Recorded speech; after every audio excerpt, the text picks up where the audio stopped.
नमस्कार दोस्तों, आज बहुत ही प्यारा गंगा जी का गीत लेके आए हैं दोनों बहन। उम्मीद करते हैं कि बहुत ही पसंद आएगा आप लोग को। आप लोग आजकल प्यार दुलार नहीं दे रहे हैं तो प्लीज़ इस गीत को पूरा सुनिएगा, तभी समझ में आएगा। और ये गंगा जी के ऊपर आधारित है।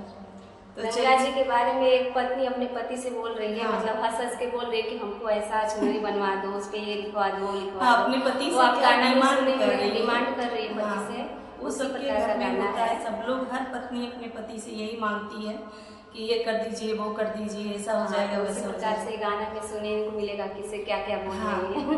तो चलिए सुनाते हैं।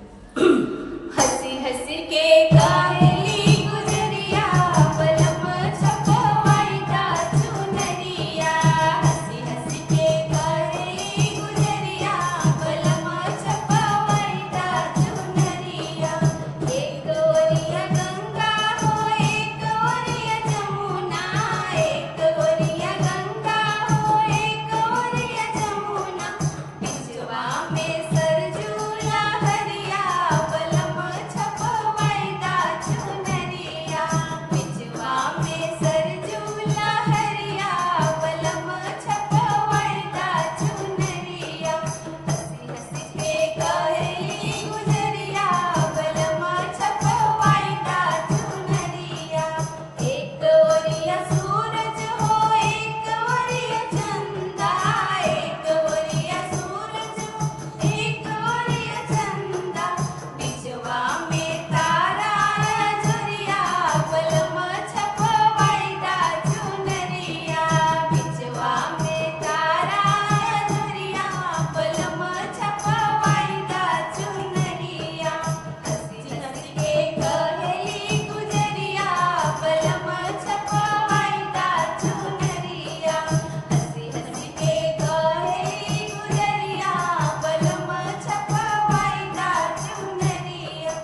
एक ओरिया गोकुल हो, एक ओरिया मथुरा, एक ओरिया गोकुल हो, एक ओरिया मथुरा, बिचवा में अवध नगरिया पलम छपवाई का चुनरिया, बिचवा में अवध नगरिया पलम छपवाई का चुनरिया।